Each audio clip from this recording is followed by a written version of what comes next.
Hello, We'll let people everybody. kinda we'll let people kind of funnel in for now, but alright, hi everybody, thank you guys so much for joining us, this Ask Me Anything panel, and I'm here to host the panel. I'm also here with Avu. Avu, if you wanna say hi.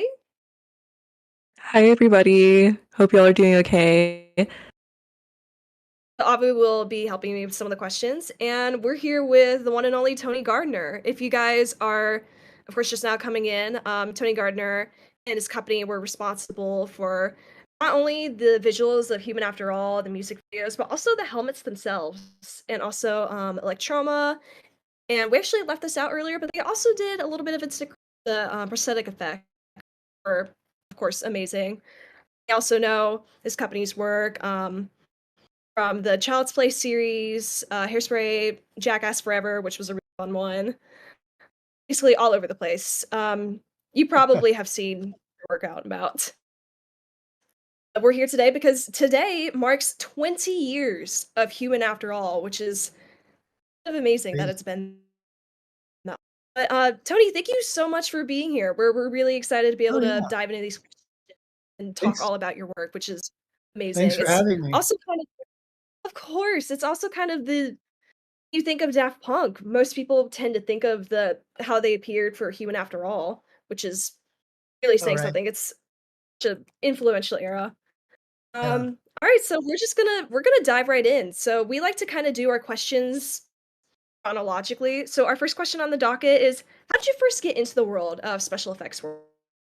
Um, Special effects in general, I was the weird kid in the neighborhood that made movies with my friends, and we made weird props and effects, and I was into music and magic and theater, and um, special effects was just a part of that. When I came out to California from Ohio, I focused more on the effects because it was an easier avenue into filmmaking because I felt I had more experience in that, and I've always been very artistic and like doing stuff with my hands. So I was hired actually to be a runner by Rick Baker on a music video called Michael Jackson's Thriller when I was 19, and I was offered 4 weeks worth of work. He told me you're kind of all over the place as far as your interest, but maybe after 4 weeks of doing this, you might decide that you want to do special effects. And he was right. My 4 weeks turned into 4 years working for him, and I got to build all the zombies that are in the backgrounds. I got to build a zombie on myself. I got to be in it. I got to go on set. I had the full experience of working on film within that first project, and I was pretty much hooked. So I stuck with it and started my own company after working for Rick, and here I am. Right, and you were the first zombie in the Thriller video, weren't you? The very first one we see? Yes, when they go skipping past the graveyard and the camera pushes into the first grave, I'm the very first one that comes out. And then John Landis liked my look. So my arm falls off partway through that. I'm in the dance scene just as a close up, thankfully, because I can't dance. And then I'm in the theater scene as myself as well. And then in the very end, I'm in the room when all the zombies come in on Michael and Ola. I'm the one on the far left. So it was a great experience. And, I didn't look back after that. I actually dropped out of school. I was a drummer in the marching band at USC, and I actually did not tell the band director that I dropped out of school, and I stayed in band the whole first year of working on film at the same time. So there you go. It's such an incredible, like, first entry into the industry story. That's such a unique Yeah, so um, lucky, and it was really only supposed to be 4 weeks, and then they asked me to stick around, and I got to build the bladders for the werewolf transformation first, I think, and then experiment with that, and then it just kept going from there. So whatever opportunity comes your way, say yes. I didn't have that much experience, but I was more than happy to start. And I started being the guy who swept the floors and took out the trash and picked up supplies, and then gradually got integrated into the crew, and then got to be a zombie. And I was 19, and it was just a great start. incredible. Speaking of starts, our next question, Tamani02 asks, Which helmet or pardon me, I totally skipped over somebody else's question. Our actual next question of beginnings is how were you first introduced to Daft Punk robots or the robots to I was working on a movie called Three Kings with someone I thought was an actor named Spike Jones, and Spike kept saying he was a director, and turns out he was. I ended up working on a couple of his films. He was friends with both the guys in Daft Punk, and they came to Spike asking Spike's advice for someone to help them figure out how to create this new persona. And Spike basically said, "My friend Tony, if my friend Tony can't figure it out, I don't know who could." So they kind of cold called me and came out one day and brought a CD of their music, and we were working on Shallow Hal at the time. We had all these bodysuits and stuff around, and nothing related to what they wanted to do. But they trust Spike, and then we got into discussions on it, and they had some sketches from two directors that they work with in France named Alex and Martine, and they had kind of roughed out some ideas based on Japanese anime that were pretty cool, and that was really truly the foundation of how the design started. that's incredible. So our next question is also on the helmets, the every helmet specifically, since that's where our helmets begin. Mario 2 asks, finally, which helmet was the most difficult to design? Which was the most difficult to make in practice? And which went through the most iterations? And what are they made of? Oh, okay, that's a big question. The most difficult one was Guimond's because there was such a huge blank canvas in the front, and we wanted it to all have a readout. And at the same time, obviously, we had to put somebody in it who had to be able to see and be able to breathe. So that was the most complex. Tomas was more traditional helmet shape, and we had a visor, we had a narrower area to work in for the readouts and stuff like that. We had some more circuitry and stuff on the sides on both of them. But the front panel for Guimond's was just so big and it was curved.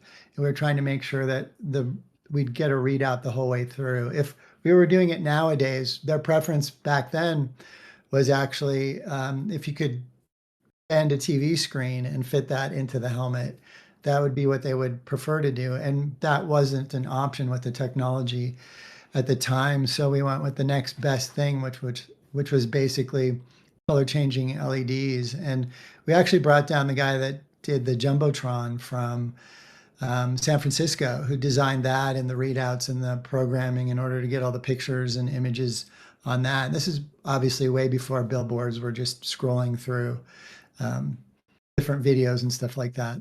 So it was a lot of equipment as well as a lot of work to figure out. The LEDs were all full size. All of them had 3 wires coming out. All those wires have to go somewhere and allow somebody to see through that.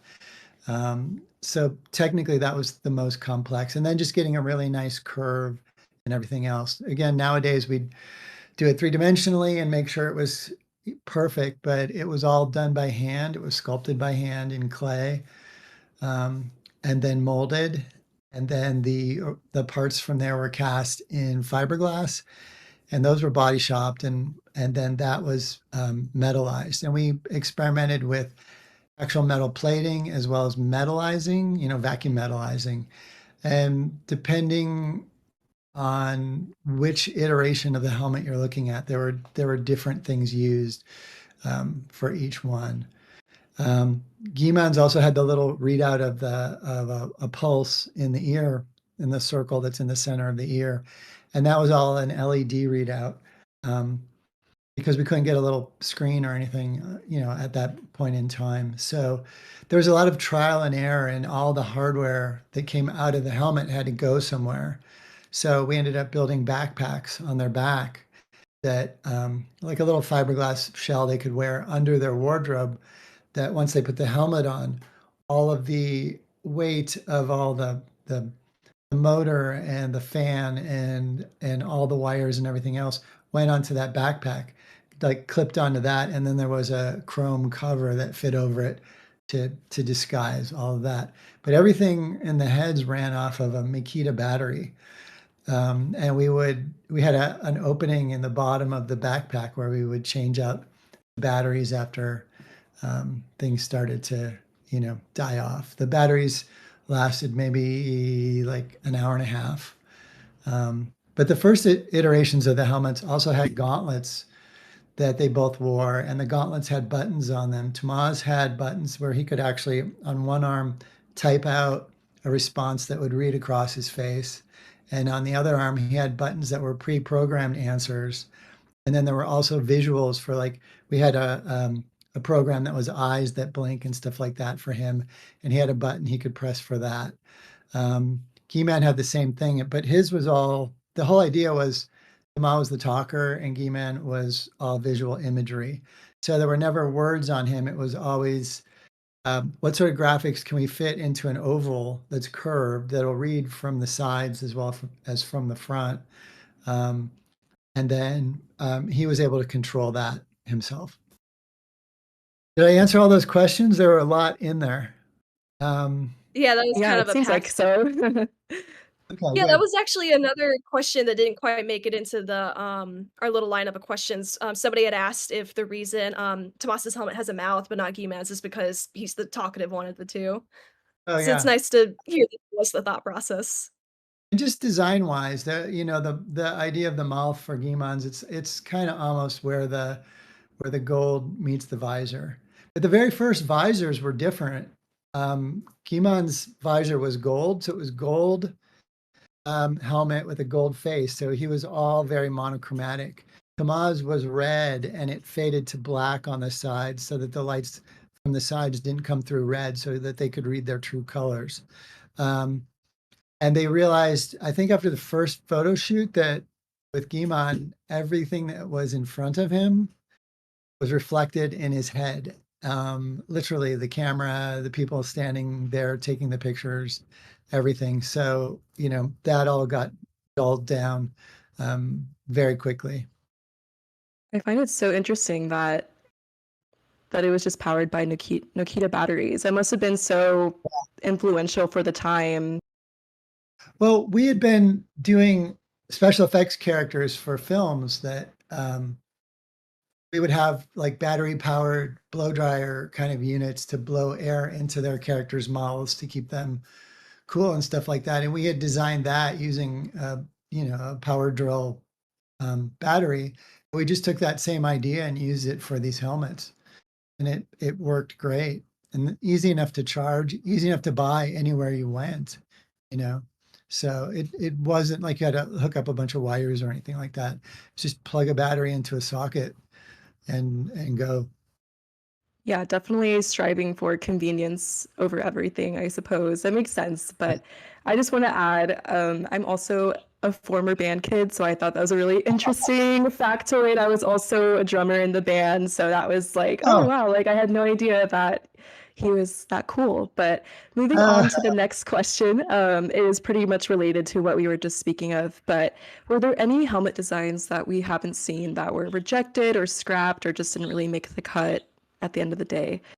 yeah, we had a lot in the very beginning that didn't get past like the sketching phase. Most of the work done back then was pen and pencil and colored pencil. I mean, it's so long ago at this point.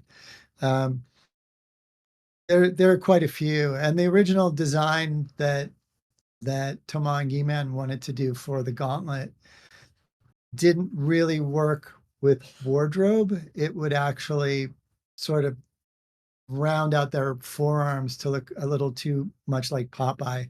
So we tried to flatten it and square it out, which went against their original intent, which was something that was a lot more sleeker. But the original designs, I actually pulled them up. I mean, to be honest with you, I wanted to do this Q&A from my studio because we actually have one of the robot DJ from Technologic and a bunch of other stuff to show. And I have a lot of the illustrations. So if we ever do this again, if you guys ever want to, I'd be more than happy to walk you guys through a bunch of history, I guess, basically. Um, whether it's the sketches or actual pieces. Oh, I think everybody would love that. Yeah. Yes, That's I'm really not sure if you could interesting. see the chat. Yeah, it's all like, "Please, please, please," in Oh, the chat of all the. Yeah, so we may have to take you up on that offer here pretty soon whenever you're available because yeah. I everybody mean, we seems to be just pretty got. on board with that. Unfortunately, I live up where we get snow, and we got snowed in. We had over a foot of snow, and I just couldn't get out with any guarantee of getting back. They actually closed the mountain last night. So otherwise, we would have done that today. But I'm more than happy to come back whenever you guys want to and make it happen. Well, thank you, that's awesome. We love that you're so like us, also just so passionate about your work.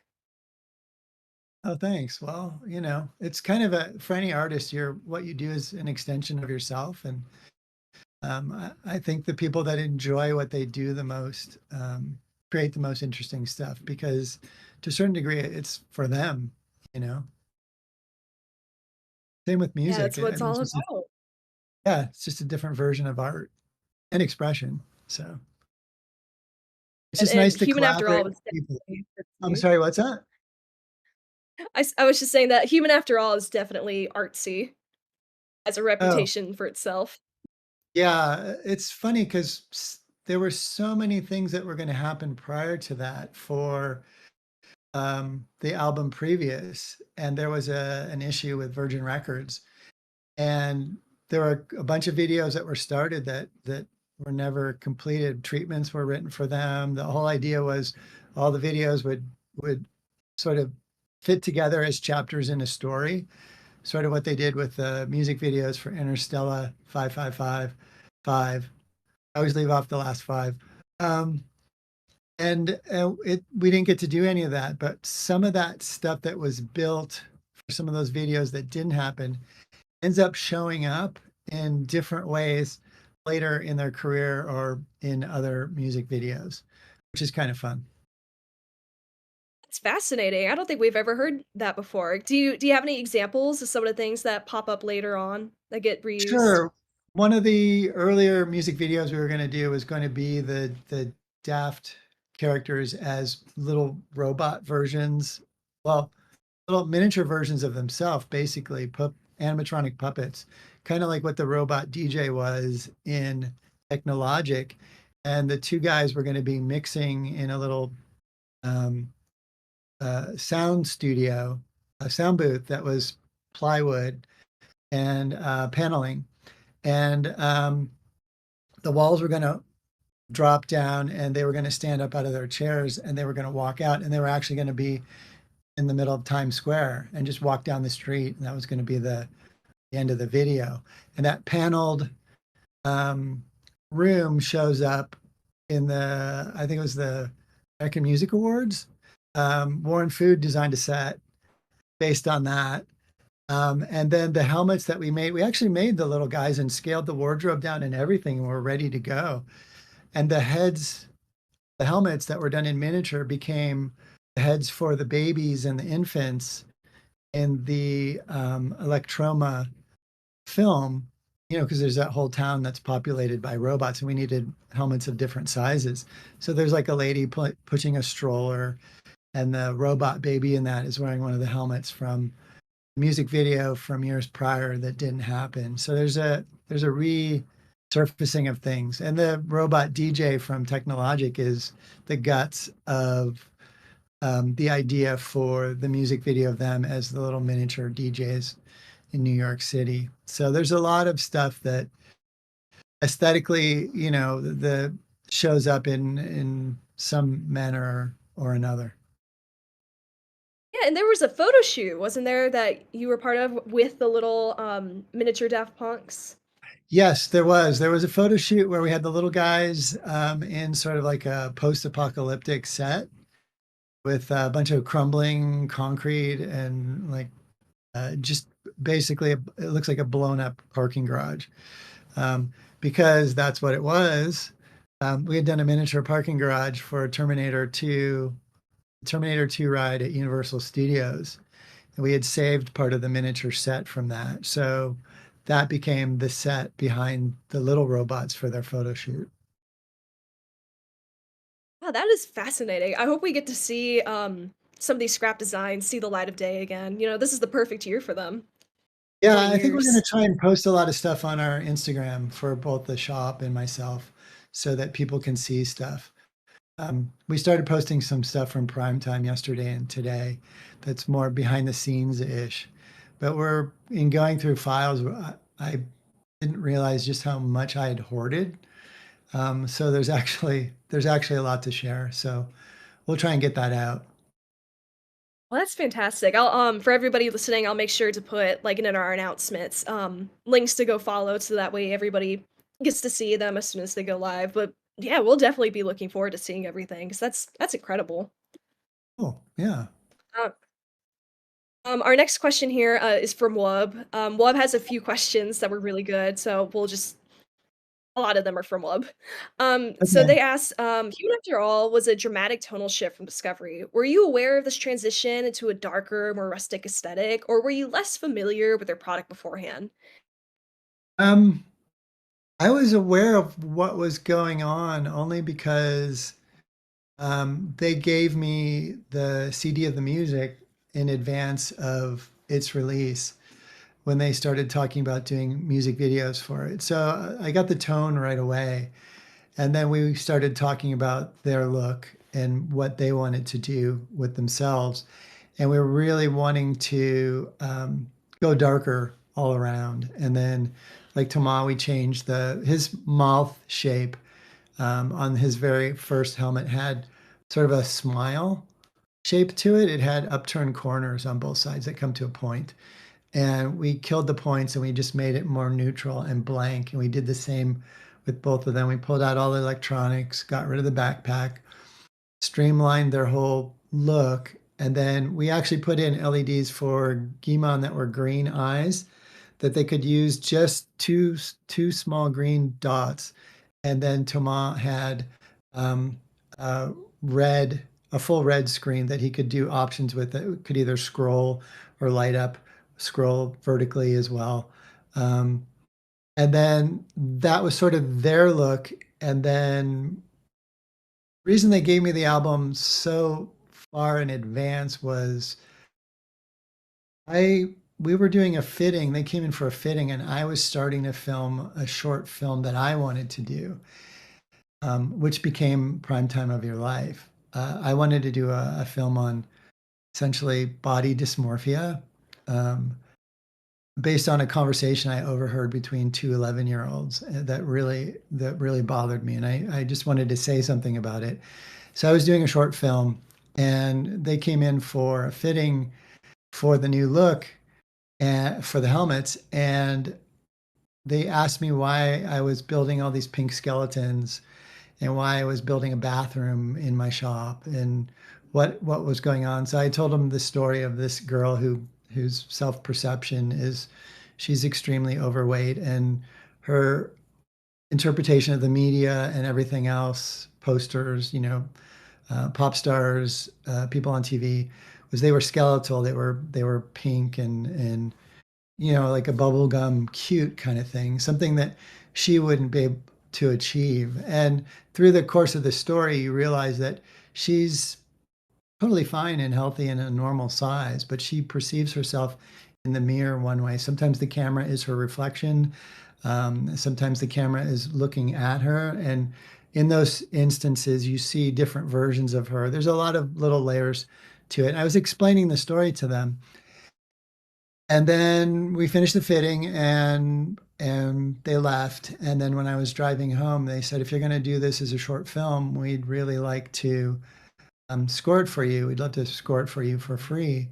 But if you listen to our new music and there's any song on there that you think supports your visuals, we'd love to have it be a music video instead. And I knew that meant that the audio for the short film would disappear.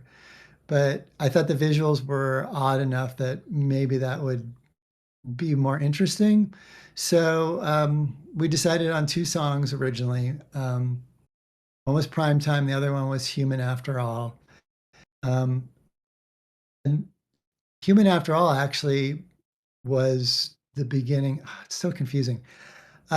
Human After All actually was something they wanted to do as a film about the robots wanting to be human.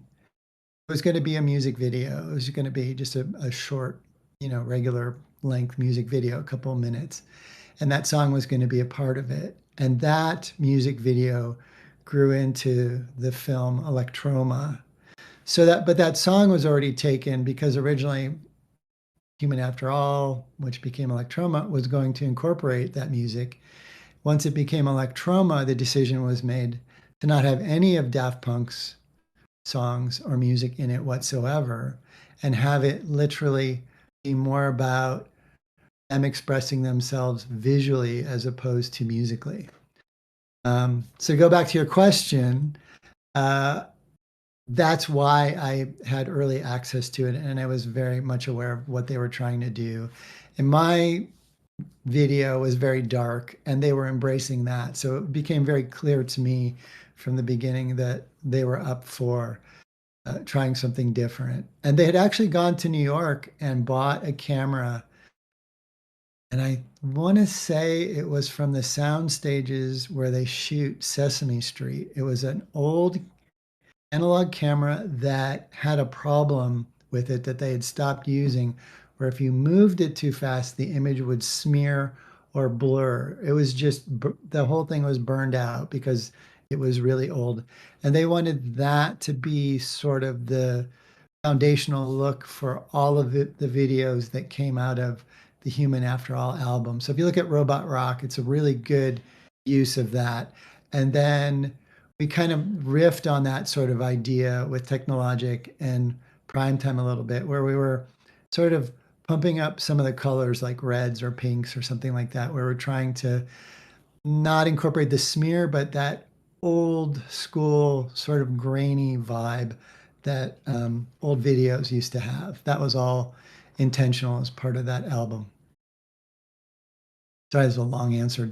Did I even answer all the Oh questions? no, you're totally fine. I think that kind of hit the nail on the head. It's something that I remember noticing when I was younger and I was watching the music videos and just like kind of like it's always of like a jarring transition between like the prime time of your life music video to the rest of them because you look at Robot Rock and you look at like the more recently released one for Television Rules a Nation. It's like a very like 80s MTV glam rock kind of inspired look with like the motion blur and all this stuff. And then you have Prime Time of Your Life, which is such like a kind of has a huge message with it. And it's something that I kind of saw bleed over into Electroma as well, because there's also the scene where, they get all of that, all of that like wax figure head on, and then they're like ripping it off in the bathroom and throwing it in the mirror. And it's like super pathetic. And like, there's like this huge like score going on in the background. And I just thought that was really interesting. And,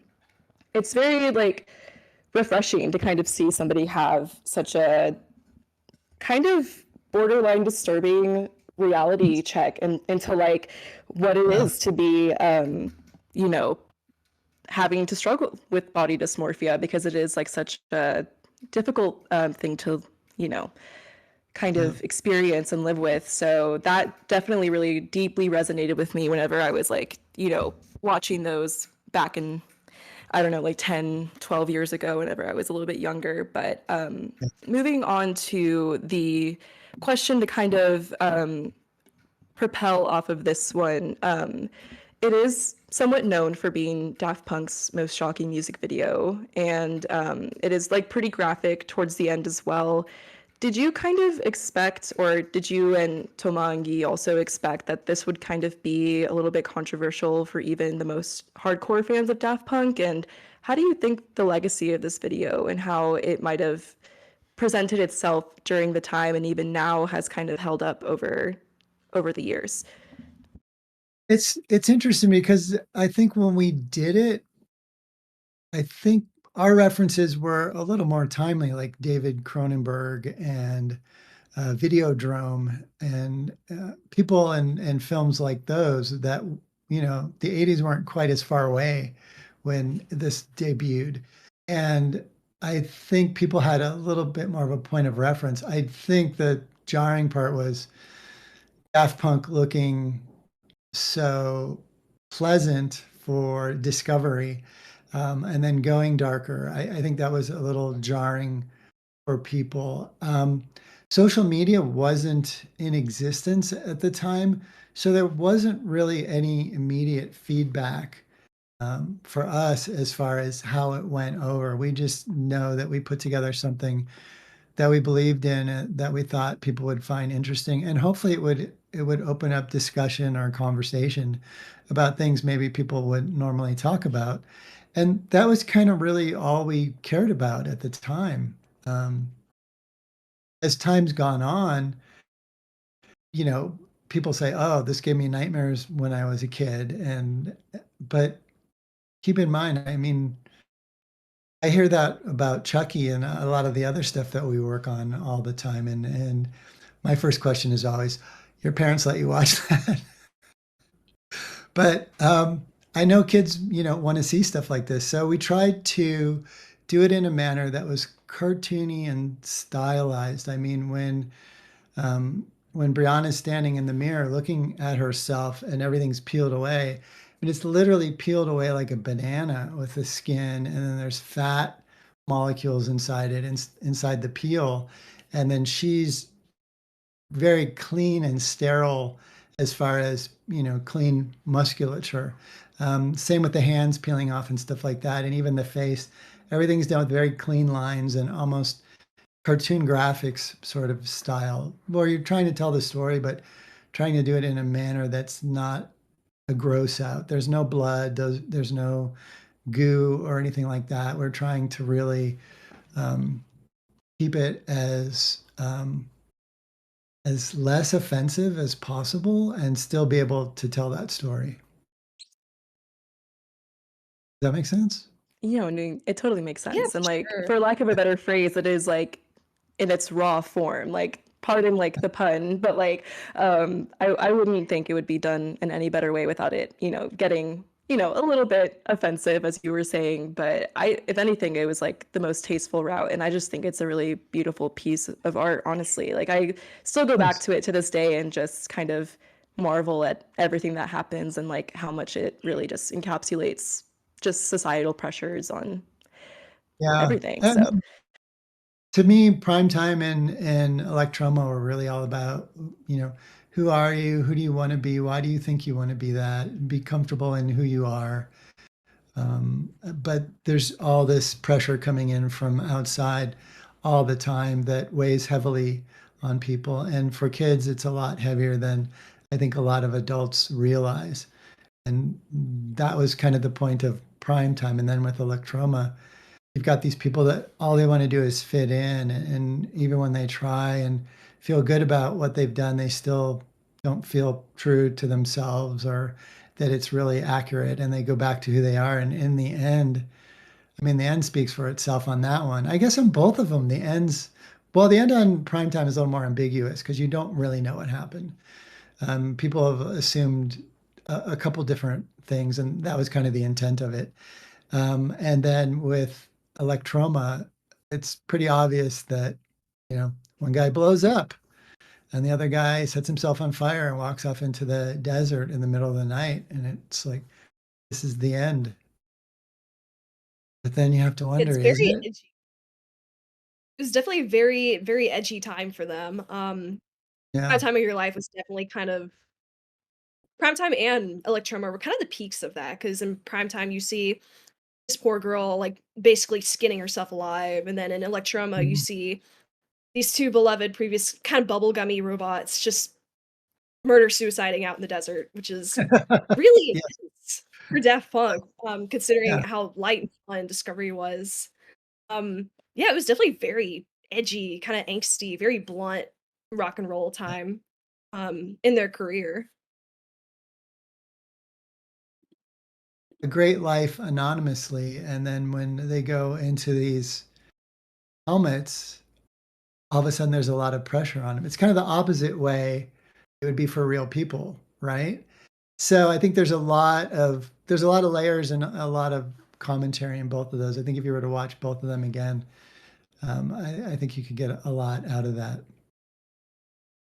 Yeah, people have definitely called, for lack of a better term, they've called Prime Time of Your Life kind of nightmare-inducing as children watching it so young, not expecting, Right. what they were watch. And Right. another, object of nightmares is that lovely, also skinned alive Chucky doll that we see, Oh, in the Technologic video.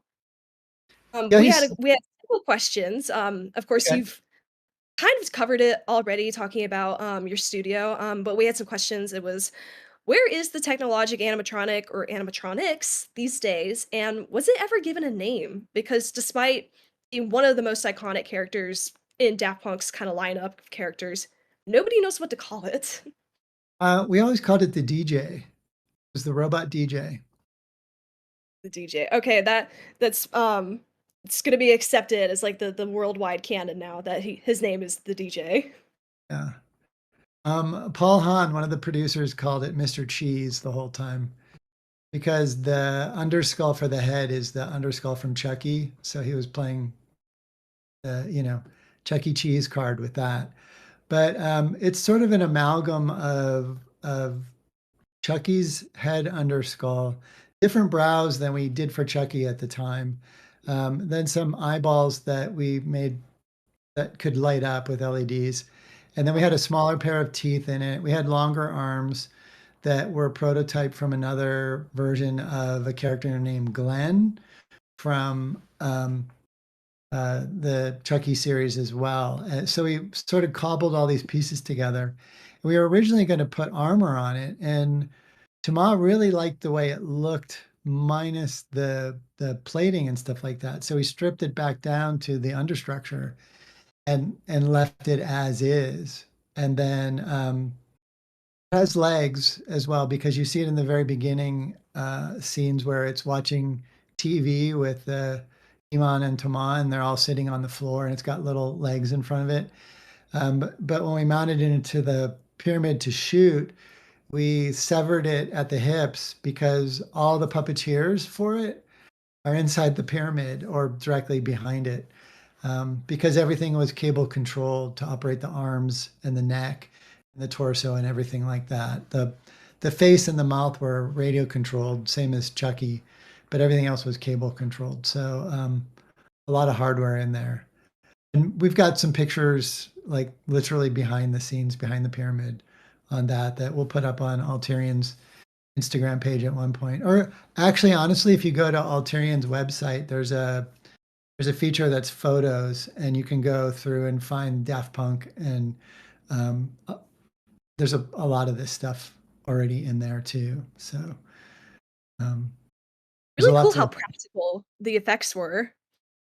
Yeah, I mean, that was my background, and we were always of the mindset that uh, if you can do it in person, better to do that. And to be quite honest, visual effects at the time were extremely limited and really expensive. So the idea of even like green screening out cables for the Technologic robot, it's like, well, better to just take them straight into the pyramid and hide the operators inside the pyramid instead of spending any money on digital effects. It wasn't Yeah, that's digital back then. It was all, um, computer graphics on film stock too. So on tape. Um, you have to keep in mind the timeline, how long ago this was actually, how much technology has changed since then. Yeah, it's yeah, so something you that I feel mentioned like, earlier. yeah. Sorry, you can go ahead, Artie. Sorry, we're both just so eager to talk because it's Yeah. just so fascinating. We're learning so much today. We were just wondering, so you mentioned earlier that there's three DJs, 3 Mr. Cheeses. Yes, Um, there's three DJs. The one for the shoot was disassembled oh and no. ceased to exist. We did a museum retrospective in Paris a few years ago. It was electronic music, and it was at the Philharmonique du Paris in Paris. And we rebuilt the pyramid, and we rebuilt the robot, we had most of the stuff already existing. We built a duplicate of it because it was actually set up as an audio animatronic so that when you went into the museum, there were figures of the guys, the band standing in front of it with guitars in their arms that were stationary. And then the little guy actually could move his arms around and his eyes and brows and head and mouth moved. And he just kept repeating the loop, buy it, use it, fix it, that whole thing just for 8 hours a day. And they had a little TV screen behind him, basically rebuild a portion of the set in the museum. And that ran for a while. And that refurbished version of the DJ is what we currently have. And if I was at my studio right now, he'd be right here behind me, staring at you through this entire interview. But I don't we'll think do it. you understand like how much that would get screen capped and just blown up over social media. Like, oh my gosh, the Technologic baby is still alive. That's what everyone was calling it for so many years. It's Oh, just the like baby, Technologic interesting. baby. Yeah. Yeah, I guess because they just, it was small. So, baby. yeah. But No, it's definitely baby sized, you know.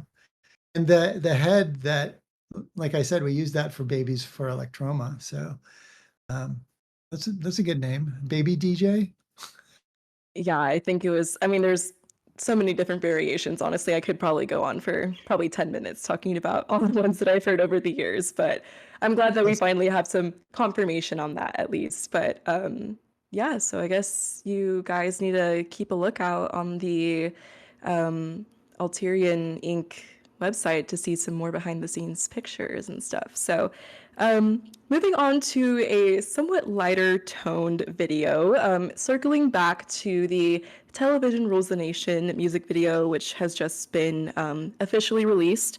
Were you involved in the design and production of this video? And why was it never released originally, to your knowledge? Oh, maybe yeah. that's why.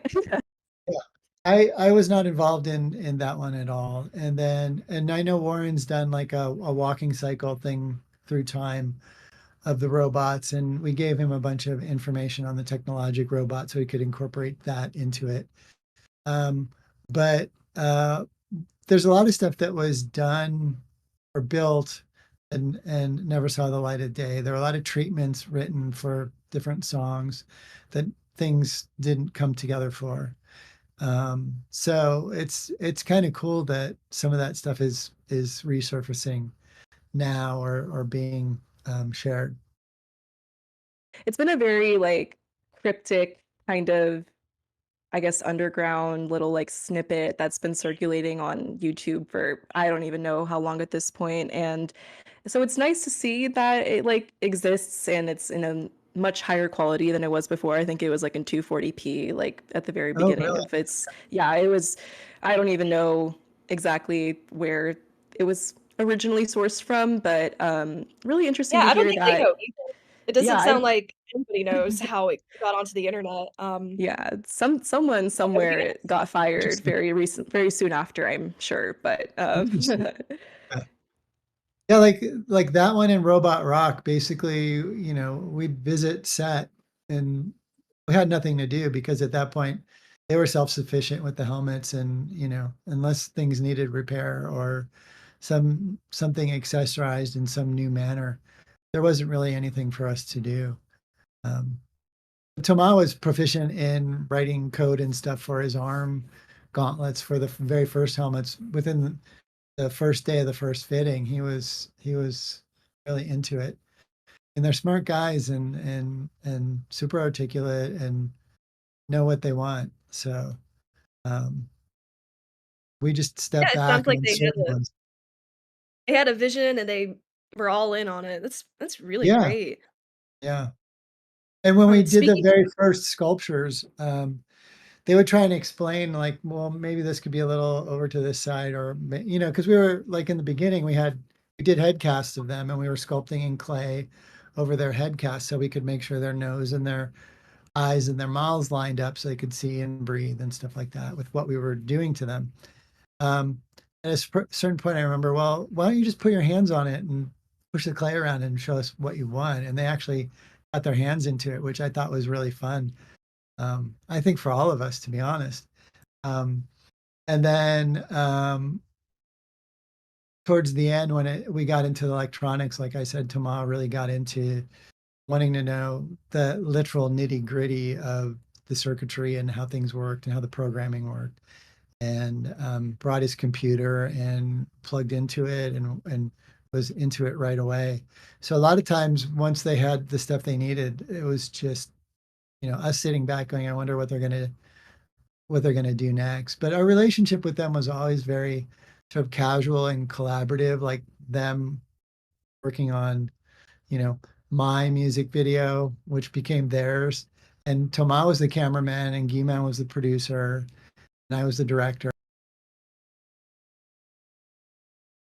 Lead actresses, the little girl at both ages. So it was always we shot it in my shop. It was always very casual relationship where if we had ideas, we would just share them. And sometimes they turned into things and sometimes they didn't. Yeah, I mean, that's kind of a, good segue into the next question of things either turning into things or not turning into other things. So Electroma started out as the music video for Human After All. We've learned Mhm. that it almost didn't, but that's how it came to Yeah. be. But Yeah. after returning to Los Angeles, viewing the footage, Daft Punk decided to go back to the desert, shoot more scenes, and extend it into the cult classic film that we know today. Did your Right. role change when that decision was made? You were credited as associate producer, but was this the case when it was still just a music video? What did the involvement look like as the That was the case when it was still the music video because the music video version still involved a city full of robots. So there was just a ton of work to do and there was no money. We're all pitching in to make it happen. So we're kind of all producing it together and pulling each other along. But it started out as a shoot for a regular music video. And then I swear it was only a few days prior to us going to shoot it. Tama decided that we would shoot on film, and he'd been reading up on film cameras, and we switched everything out, and he ended up running a film package and buying film from Kodak, and suddenly we weren't on that low res video camera anymore. This was going to be a totally different thing. Then when we shot it, I think it went through two stages actually. There was the realization of this could be a short film. Let's go back and add more to this because there's more areas of the story where that could be fleshed out visually that are kind of getting sort of glossed over. It'd be nice to fill that out. So we went back and we filmed to make a short film, and then in editing that together, realized that the short film was actually getting pretty long, and it wouldn't take much to add some more to that to make it feature length. And I think Toma's only agenda was just to have something that would play at a midnight movie screening that people could go to and just enjoy a weird movie. And it just kept growing. And it started out as I think a 2 minute, 3 minute music video. And then it opened the Cannes fortnight, the Cannes Film Festival when it was actually done. So it had an interesting journey for sure. Yeah, it's really interesting to hear how everything evolved. This is a lot of information that the fans just really didn't know beforehand, so I really appreciate, and I'm sure everyone here that's listening appreciates all of your insight. And it's just, very interesting to see now that, Daft Punk has kind of hung up their very nice leather jackets that had the Daft Punk logo embedded on the back, to kind of hear like the behind the scenes of everything. But we're gonna move on to some more fan questions actually. So Lorelai asks, I don't know if you were involved with the special effects of Electroma, i.e. the explosion and fire scenes, but if you were, how were they achieved? Also, did you have to make Toma's helmet out of a different material for the explosion scene to make it shatter in the way that it did? Or did you use one of the already made ones out of the standard material? Okay. A lot of little questions in there too, but Yes, I was involved in everything from the bodysuits that are visible when their clothes come off. I don't know if you can tell, but they don't have true human anatomy. Everything's sort of like planed and smoothed out. There's no pectoral muscles. The shoulders are a flat line. There's bodysuits that they wear. There's the detonators on their back. There's the fake animatronic hand that catches on fire.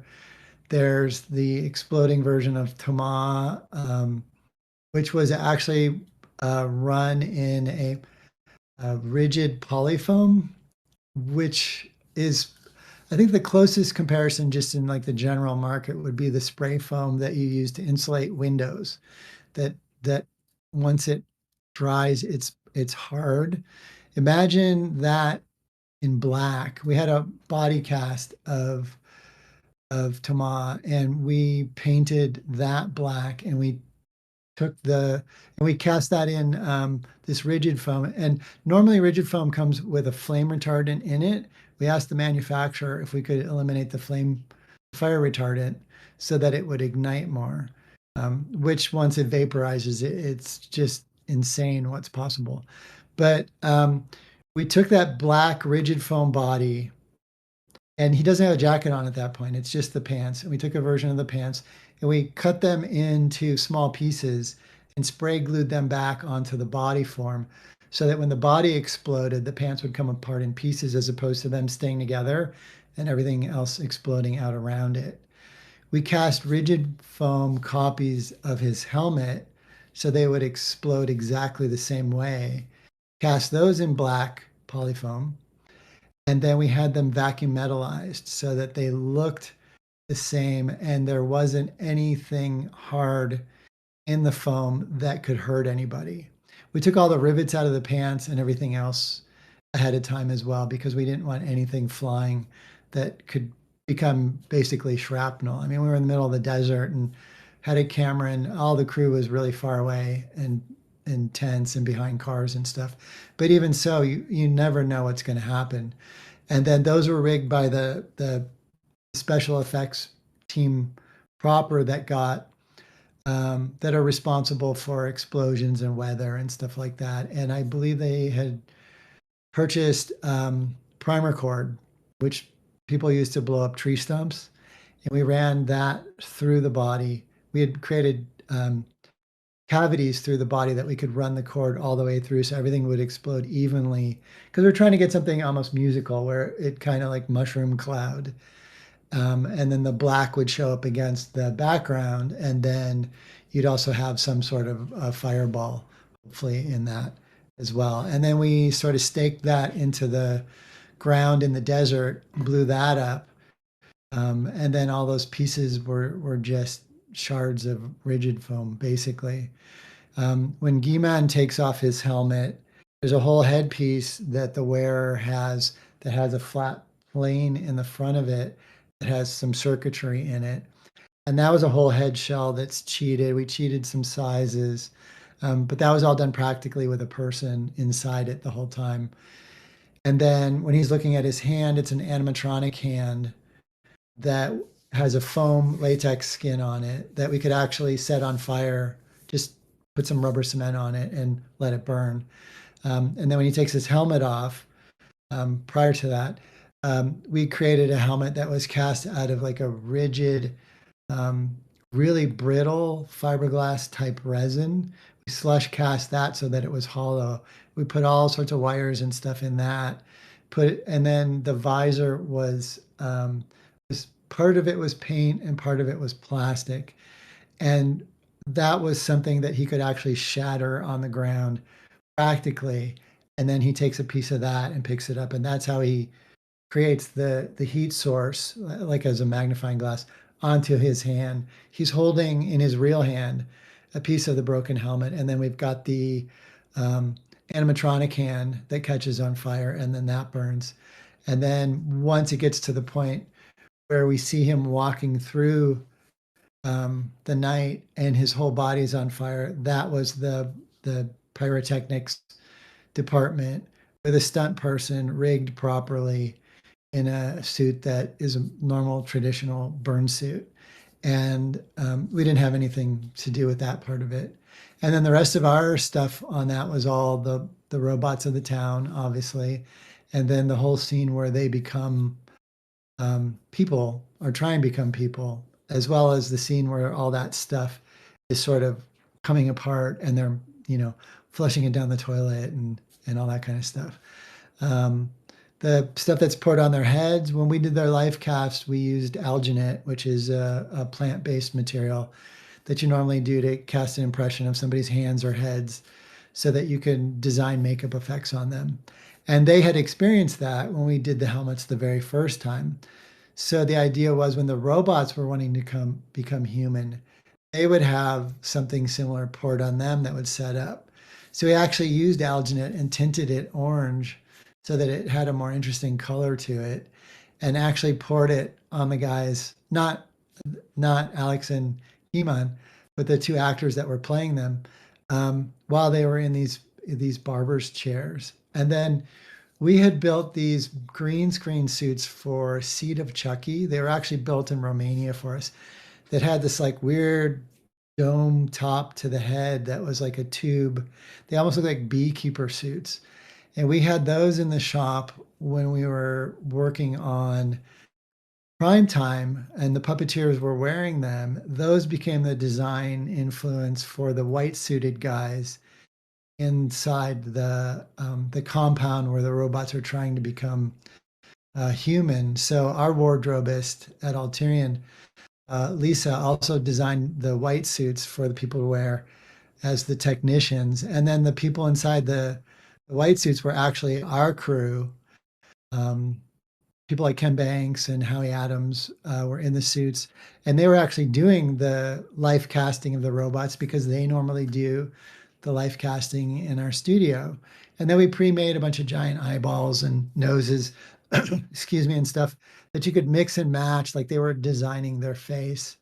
And then we sculpted a version of each one of them that was just super distorted caricature version of them, big enough to fit over their helmets. So they were massive. So we had to build their shoulders out so that it didn't look too much like a Q-tip walking around, because they're seen walking around town before they go into the bathroom and pull everything off.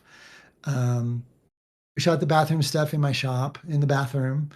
The head skins for that were gelatin, because you can actually get gelatin to melt with a heat gun. So we're melting those practically. I'd done that on a movie called Darkman, like back in the 80s, and just used all the same technology all over again.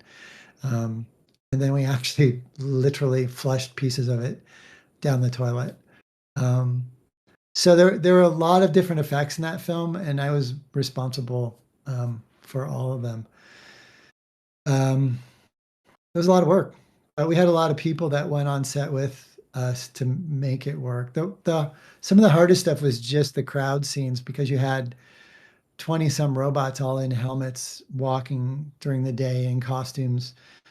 Just the logistics of getting everyone suited and making sure people weren't bumping into each other and everything else. It was super challenging. And then everybody wanted to keep their helmet afterwards, so had to be the bad guys there too. But um, it just became progressively more involved, but loved every minute of it. Yeah, that sounds like a really intense production process. It's really I can imagine how interesting that phone call is. Like, "No, we want this product to blow up. Please take the flame retardant out." It's Yeah, really and to be honest, we had blown up someone in a movie again back in the 90s. And back then, their material didn't have the flame retardant in it because it wasn't like a requirement. So we were trying to replicate it for Electroma. We couldn't get it to explode the same way. So we actually called them and went through their chemical list and what was in it, and discovered that that was the main difference. So they were cool enough to work with us and create a batch specifically for us, just for this effect, because they wouldn't be able to sell it normally. Oh, it's so dedicated. That's a little bit related to another question we have, kind of about adapting tools.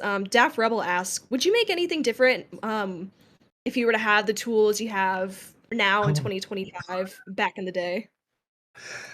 oh, for sure. I mean, everything would be different. It would be so much easier to do now. We were figuring it all out back then and working with technology that even we weren't familiar with, and it was so primitive.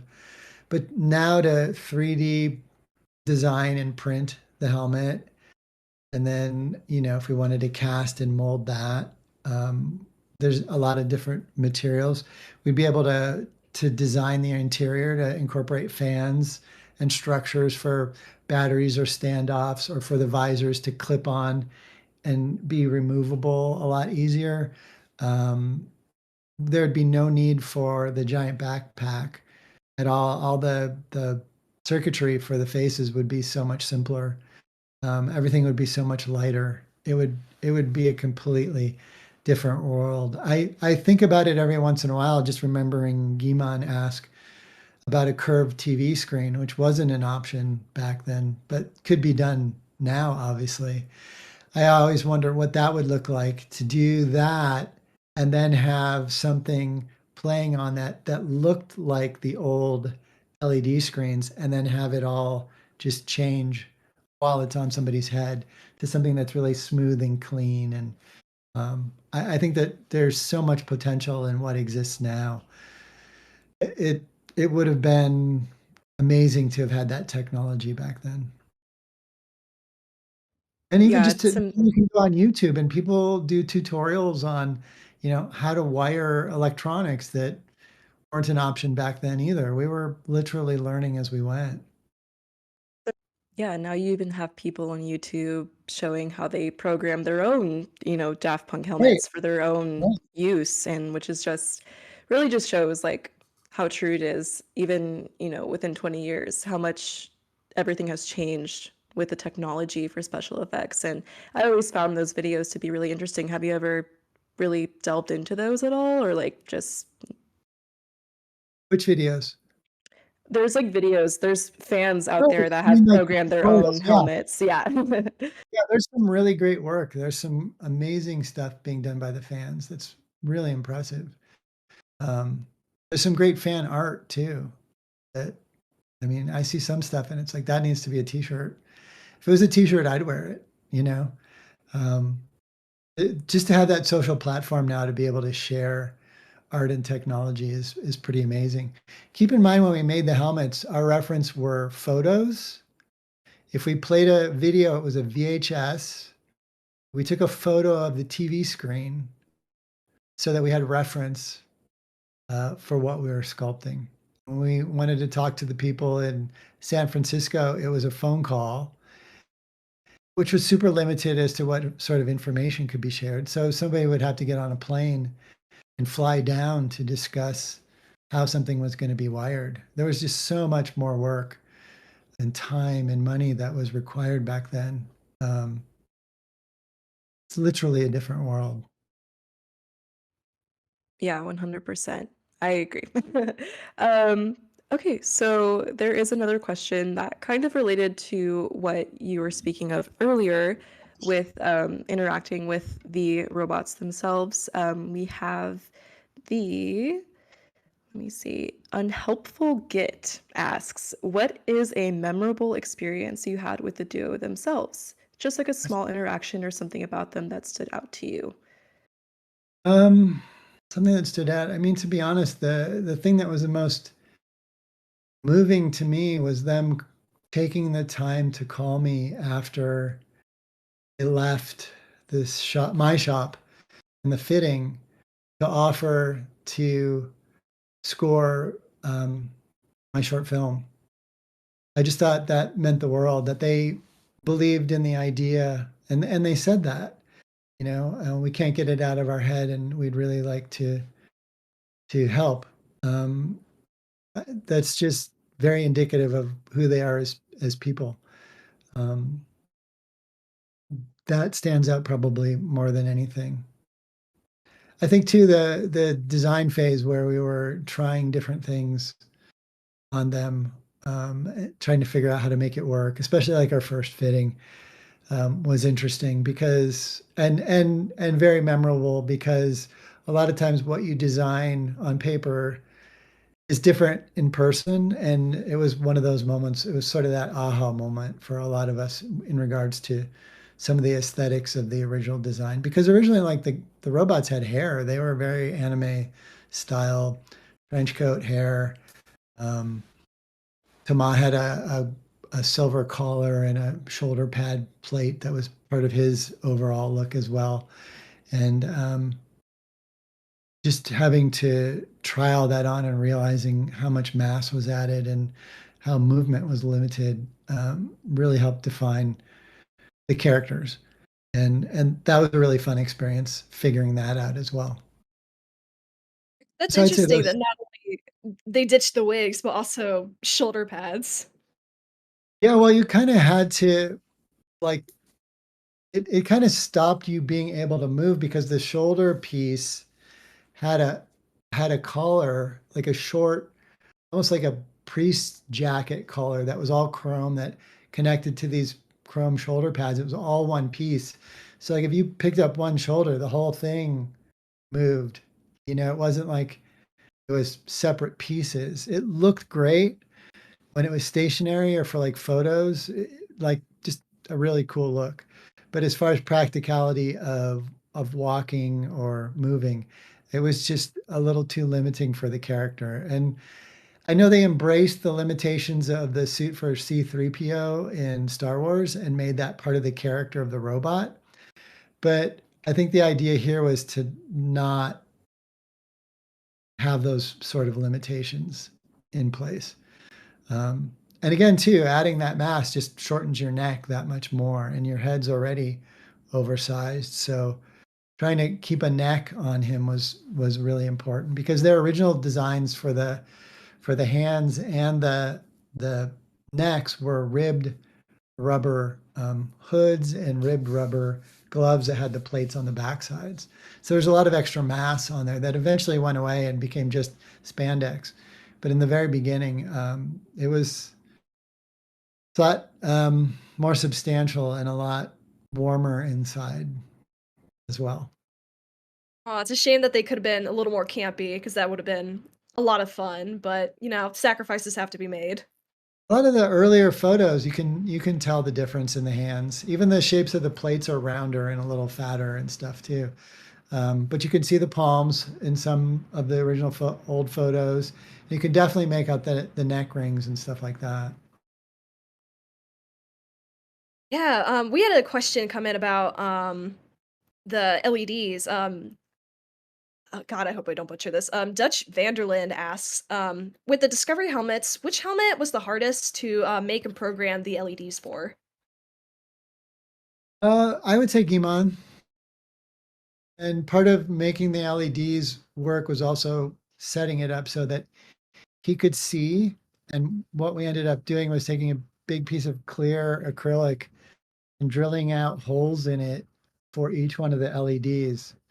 So the drill holes had to be centered and perfect in alignment, mechanically perfect, horizontally and vertically, and then as well on a curve.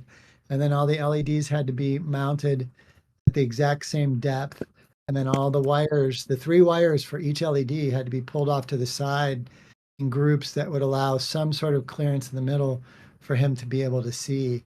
So just that section of his head alone was the most complex. And then programming it just involved more than Tomas because Tomas was basically text for the most part and a couple little simple graphics. But Iman's had moving patterns and arrows and patterns that move through patterns. And that was all new for all of us.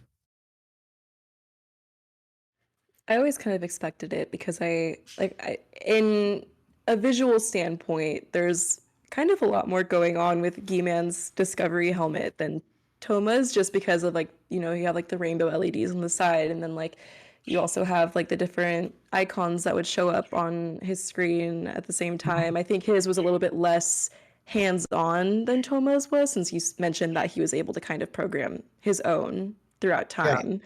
yeah. So that's really cool.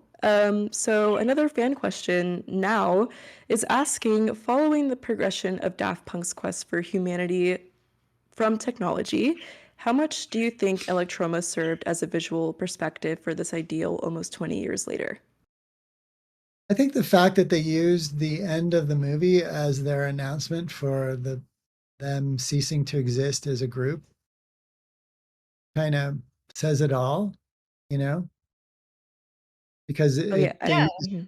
they used the scene where they die basically to say that they were, you know, no more. that's kinda shocking. Yeah, it was definitely a really fascinating note to go off on, very, very graphic. I think it was, Mhm. Busy P. Pedro who once mentioned in an interview that, that ending of Electroma, originally, they were kinda playing with the idea of that being the end of the robots, you know, may Right. they were thinking about shedding that. Do you have any Yeah. insight on that decision making that they were toying around with? When we were filming, that was the big debate. It's like, okay, are we all done now? Is this the end? Are we is this history? And we didn't know for a long time because I think, there was a lot of gravity to the situation for them as artists and what they wanted to do. And I know that they had other interests as well. So we were all wondering that for quite a while. And I think, Oh, once yeah. you get distance from things, sometimes you appreciate them more and maybe do more. And I think that's, a little bit of distance help sort of get them comfortable with doing more stuff. And again, this is just my opinion, not I'm not quoting anybody or paraphrasing anyone. But I think having some distance from it made it easier to go back into it without the weight. I mean, it's nice that that didn't spell the end of the robots because I'm not sure what their legacy would have looked like if they had shed it after all. Would So it I know would have been a very back then, cold end. yeah, we wouldn't have had any of the, you know, collaborations with anybody. For sure. Kind of just reminiscing on how much was done for the practical effects of Electroma, how much involvement there was in getting everything just right with that perfectionism. Can you think of any other practical like problem solving you had to do with any of the music videos you worked on or on Electroma? That Um, was maybe kind of a creative problem solution that you had to come up with. I think the only other video we had where there were issues where we had to figure out an approach was the one for Instant Crush, where the two statues in the museum are supposed to be old style wax sculptures that melt together in an embrace of sorts in the very end. And how do you make that happen and look realistic and do it in a manner that's controlled that doesn't look um, silly? I mean, how do you melt somebody down and have them keep the design aesthetic that you want through the melt process? So we ended up having different stages of melt based on the storyboards, and we would do different sculptures that were progressive that showed further melt. But the biggest issue was actually just getting the material to weld because we did it in gelatin like we did for the robot faces, their human faces in Electroma. It would just sort of slough off and become sort of hideous. And we wanted sort of a, a beautiful aspect to the two statues that melt together in the warehouse. So we experimented around with a lot of different paraffins and genuine waxes and painting features on them versus changing the ratio of wax to filler and using makeup instead of paint and using a makeup paint that's called Pax paint that would actually keep the face together and let it sort of deflate, but that didn't sort of get that sort of merging of these two bodies together. So we ended up taking a piece of metal and basically like a giant cookie pan, cookie sheet, and heating it up and experimenting with melting um, heads in that in order to get what we wanted. And what we ended up doing was building a piece of the floor in metal and texturing it to look like concrete, putting it up on blocks and then having a heat source underneath it, sort of recreating that hot cookie sheet idea, just 3 feet by by 4 feet, so that we had enough space to melt the guys' heads and stuff like that. Then we could control the melt from below and actually get them to compress down without the faces distorting. And we made them hollow so we could blow the heat gun air into the inside so we could get them to soften. And then we did mostly acrylic paint actually for the features so that they would stay sort of together and sort of slide with the face. So that was the only other one where there were really technical issues to deal with. The beginning of that, I mean, we got a 3D scan of Julian and then molded that and sculpted the soldier's head out of that. And then the other head we just freeform sculpted based on reference photos that Warren had. Warren Fu, the director, had for what he wanted the aesthetics of the character to look like, and the wardrobe and everything else. How was that like working with Julian and having to make that cast over him? That seems like a really tedious process.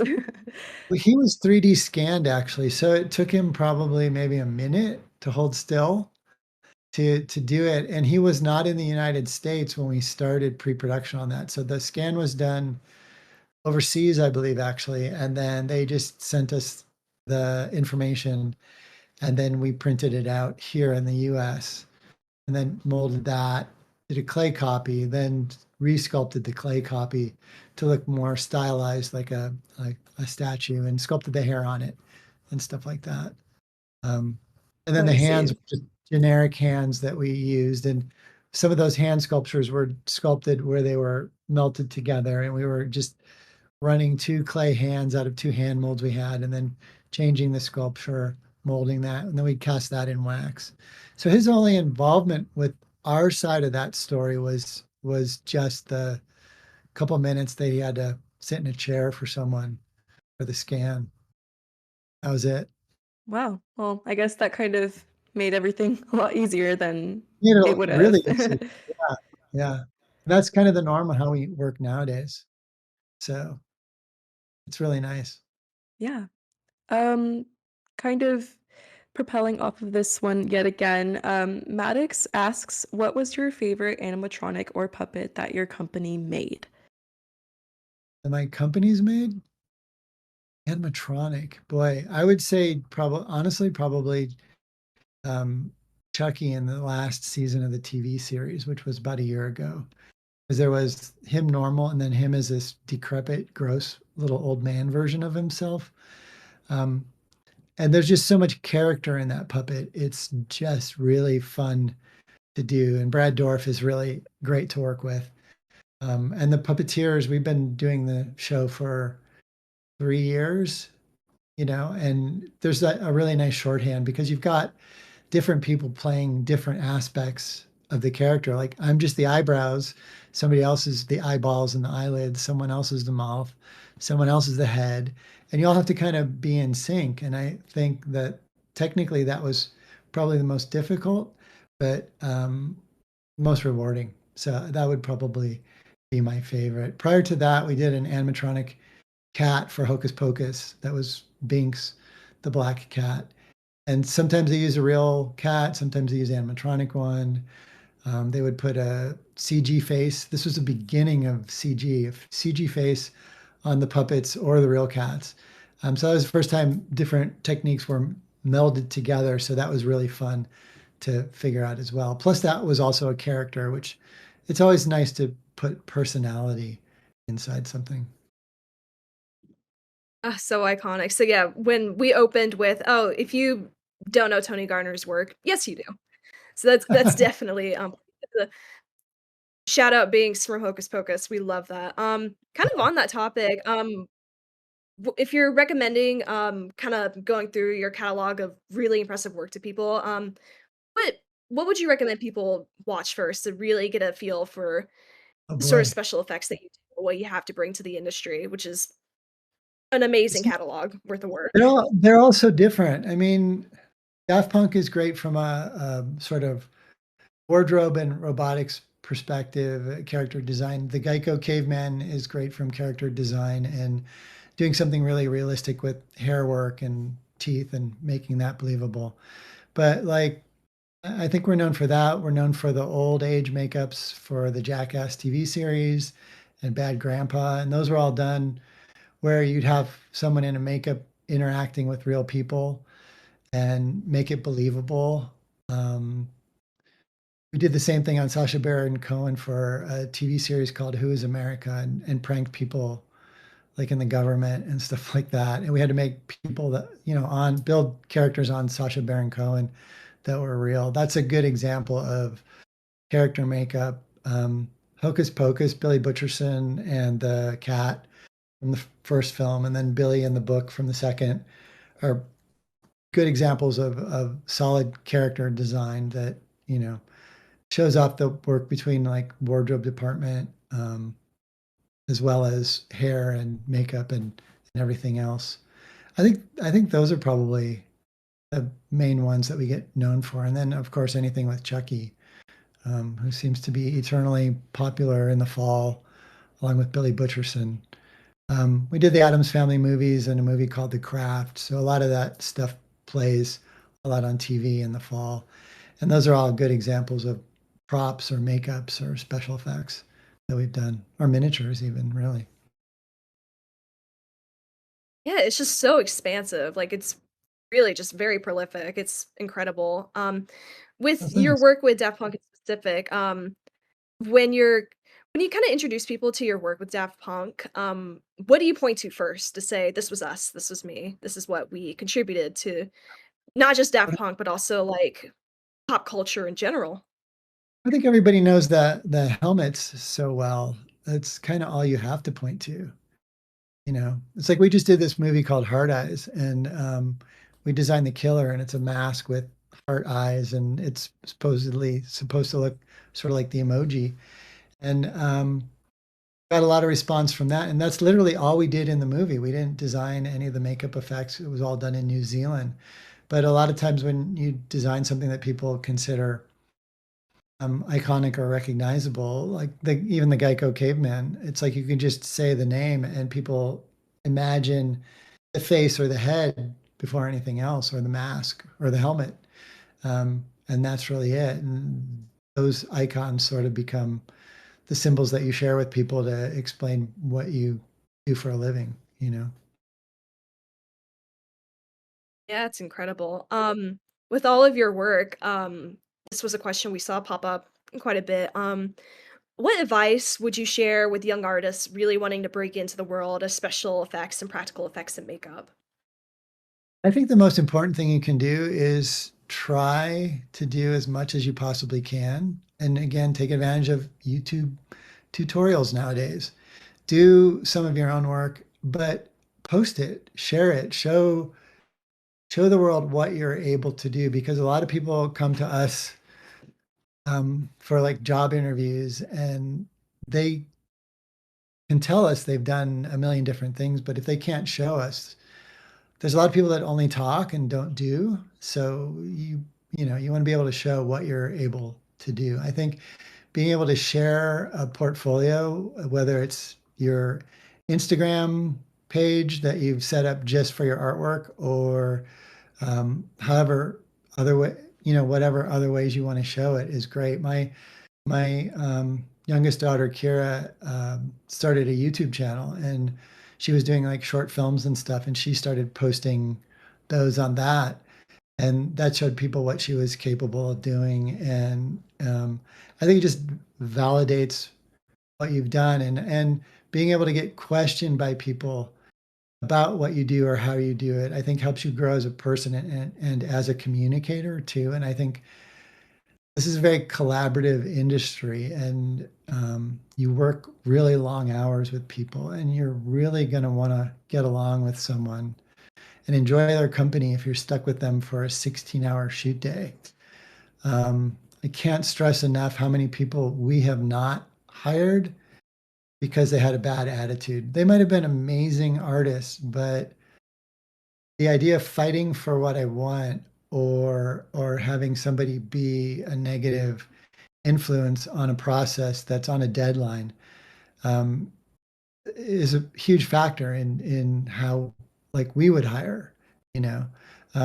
But I think once you have examples of your work, it's just trying to get those out there to other people to show them what you do. And there's groups now where you can do that, but there's also all the major shops, myself and other ones included, have Instagram pages where you could DM and say, "Hey, can I show you my um, resume?" Or here's a link to my Instagram portfolio. I'd love to get some feedback or whatever. I mean, just try and reach out to people. The ability to do that now exists so much easier, and I would say take advantage of it. There's a lot of really great artists that do amazing stuff, but they sit in their bedroom and they don't share it with anybody.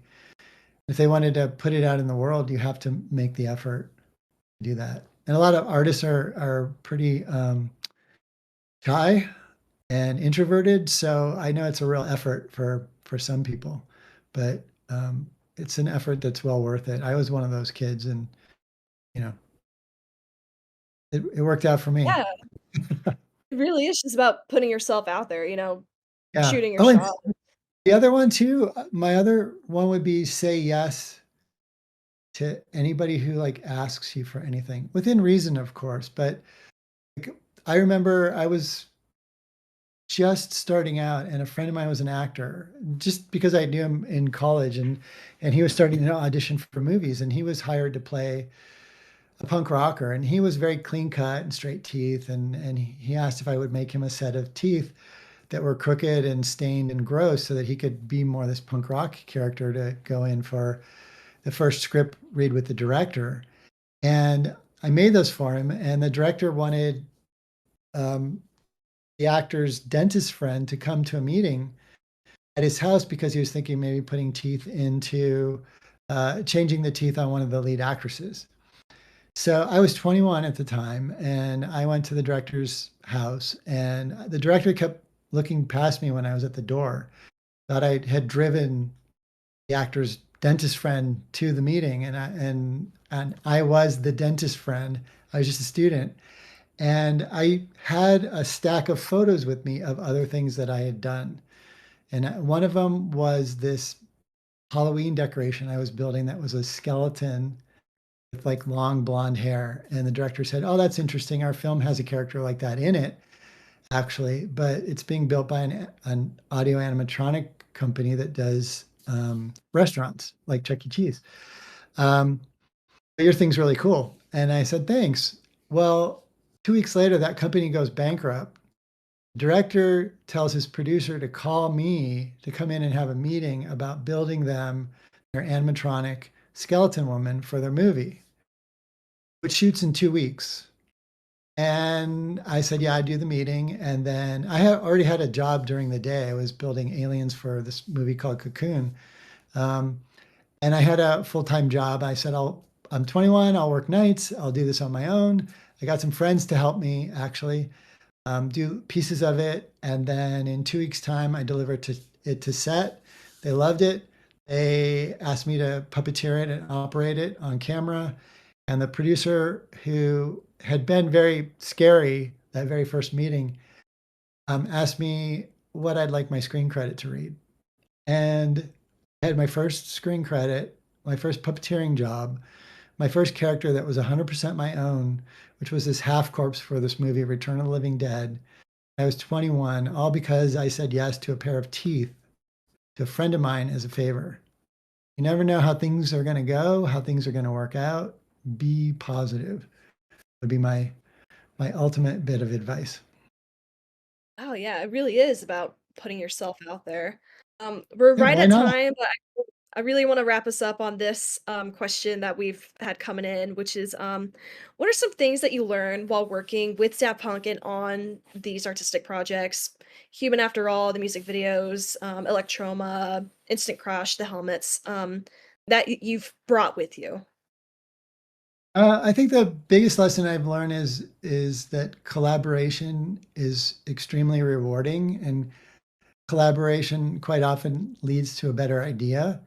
You might throw five horrible ideas back and forth, but having the confidence to throw them out there, one of those bad ideas might spur something brilliant that you wouldn't have thought of until you went down that road sideways. Um, I learned working with friends is amazing. My daughters, Brianna and Kira, were both in the primetime music video, and I learned that you can either be a dad or be a director. You can't wear too many hats when you're one of them is in Fantasyland and one is in the real world, especially when you're asking people to do difficult things.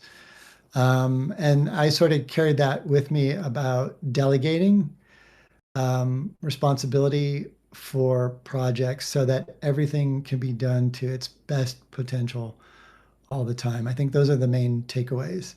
Um, and that a lot of times too, people are doing things for the first time, and just because they seem more confident to you doesn't mean they necessarily are. They're just using less words and being calmer, and they might feel exactly the same way you do.